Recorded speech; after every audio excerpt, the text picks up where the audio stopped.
مکہ المکرمہ وہ جگہ ہے دنیا میں نرالی جگہ جہاں غلہ پھل اس قسم کی کوئی چیز پیدا ہی نہیں ہو سکتی ہے۔ خود قرآن کریم کہہ رہا ہے بواد غیر ذی زرع عند بیتک المحرم، لیکن اس کے باوجود ابراہیم علیہ السلام کے ذریعے سے جب یہ شہر آباد کروایا گیا، انہوں نے دعا فرمائی رب اجعل ھذا بلدا آمنا، اے پروردگار اس کو امن والا شہر بنا دے، وارزق اہلہ من الثمرات، اور یہاں کے رہنے والوں کو تو تازہ تازہ پھلوں کی روزی عطا فرما۔ لیکن ابراہیم علیہ السلام نے ایک قید لگائی تھی، من آمن منہم باللہ والیوم الآخر، جو ان میں سے ایمان لائے اللہ پر اور آخرت کے دن پر۔ اس کے جواب میں اللہ نے فرمایا تھا قال ومن کفر فامتعہ قلیلا، ابراہیم علیہ السلام جو کفر کریں گے، جو مجھے نہیں مانیں گے، آخرت کو نہیں مانیں گے، یہ دنیا ایسی ہے ان کو بھی دوں گا، اس بیت اللہ کی برکتیں ان کو بھی نصیب ہوں گی، امتعہ قلیلا، ان کو زندگی گزارنے کا تھوڑا سا سامان دوں گا، ثم اضطرہ الی عذاب النار، پھر میں ان کو کھینچ کر جہنم کی طرف لے آؤں گا، وبئس المصیر، بہت برا وہ ٹھکانہ ہے۔ اللہ نے اس دعا کو کس طرح قبول فرمایا، یہ حیرت ناک نقشہ انسان کو تب سمجھ میں آتا ہے جب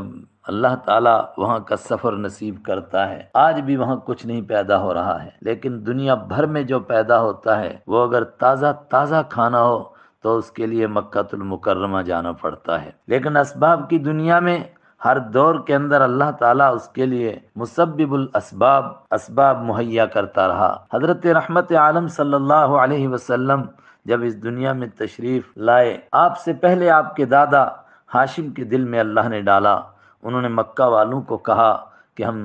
سال میں 2 سفر کرتے ہیں، ایک سفر یمن کا، ایک سفر شام کا، گرمی میں شام کا، سردی میں یمن کا، مکہ کی کچھ اس دور کی صنعتیں، چمڑا وغیرہ وہاں لے کر بیچیں گے اور وہاں کا سامان لا کر کے یہاں بیچیں گے، یہی ہماری معیشت اور اسی کے اوپر ہمارا گزران ہوگا۔ لیکن اس سب کے لیے امن و امان کی ضرورت تھی۔ عرب کی وہ دنیا جہاں طائف الملوک کی، جہاں ہر قبیلے کی اپنی حکومت اور کتنے ہی قبائل وہ کہ جن کا گزارا ہی صرف لوٹ مار پر ہوتا تھا، ایسے دور میں جو شخص گھر سے نکلتا تھا شام کو واپس لوٹ کر کے آئے اس کی کم ہی امید ہوتی تھی، مگر اس بد امنی کے باوجود صرف اللہ کے گھر کے پاس رہنے کی وجہ سے، اللہ کے گھر کے پڑوس میں رہنے کی وجہ سے اللہ نے قریش کو یہ مرتبہ عطا کیا تھا کہ پورے جزیرۃ العرب میں نہیں بلکہ اس سے آگے بڑھ کر کے افریقہ تک ان کی یہ قدردانی کی جاتی تھی کہ یہ جہاں بھی کہیں جاتے تھے لوگ ان کی مہمان نوازی کرتے تھے، ان کو لوٹتے نہیں تھے بلکہ ان کے لیے دسترخوان بچھتے تھے۔ اللہ کے گھر کی برکت کی وجہ سے لوگ ان کو اپنا سامان سستا بیچتے تھے اور ان سے مہنگا خریدتے تھے۔ قرآن پاک نے مکہ کے رہنے والوں کو بیت اللہ کی یہ عظمت یاد دلائی کہ یہ سب کچھ تم کو بیت اللہ کی برکت سے نصیب ہوا، تو بیت اللہ، اللہ کا گھر، اس اللہ کو تم بھول گئے جس نے تم کو یہ برکتیں عطا فرمائی اس گھر کی وجہ سے۔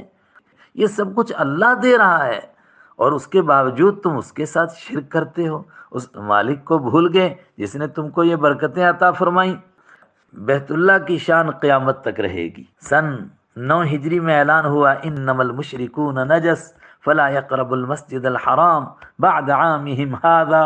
انما المشرکون نجس، مشرک ناپاک ہیں اپنے ناپاک عقیدوں کی وجہ سے، فلا يقربوا المسجد الحرام بعد عامهم هذا، لہذا آج کے بعد وہ مسجد حرام کے قریب نہیں آ سکتے۔ اس کے اوپر مکہ کے لوگ گھبرا گئے کہ پھر تجارت اور بزنس کس سے کریں گے، وہ تو سب انہی سے ہوتا تھا،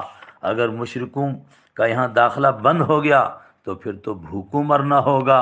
فوراً اللہ تعالیٰ نے اس کا جواب دیا کہ اچھا تم اس سے گھبرا گئے، تم اس کی وجہ سے، فرمایا نہیں، وَإِنْ خِفْتُمْ عَيْلَةً، اگر تم کو ڈر ہے غریب ہو جانے کا، فَسَوْفَ يُغْنِيكُمُ اللَّهُ مِنْ فَضْلِهِ، اللہ تم کو اپنے فضل سے بے نیاز کر دے گا، تمہیں مالدار بنا دے گا انشاء، اگر وہ چاہے گا۔ 1450 سال بیت گئے، مشرکوں کا داخلہ ممنوع ہو گیا، کوئی مشرک نہیں جا سکا، لیکن آج بھی لوگ نظارہ کر رہے ہیں کہ مکہ میں پروردگار کس طرح وہاں کے رہنے والوں کو دنیا بھر کی روزی کھینچ کر وہاں پہنچاتا ہے اور دنیا بھر کی نعمتیں ان کو کھلا رہا ہے۔ یہ پیشن گوئی قرآن پاک کی پوری ہو رہی ہے۔ بے شک یہ بیت اللہ شریف کی خاص دو باتیں بیان کی گئی ہیں کہ اس کے پڑوسیوں کو اللہ تعالیٰ نے بھوک مری سے بچا کر کے روزی عطا فرمائی اور ڈر سے نکال کر کے چین عطا فرمایا۔ یہ تو بیت اللہ کے لیے بے شک ہے، لیکن بیت اللہ سے ملی ہوئی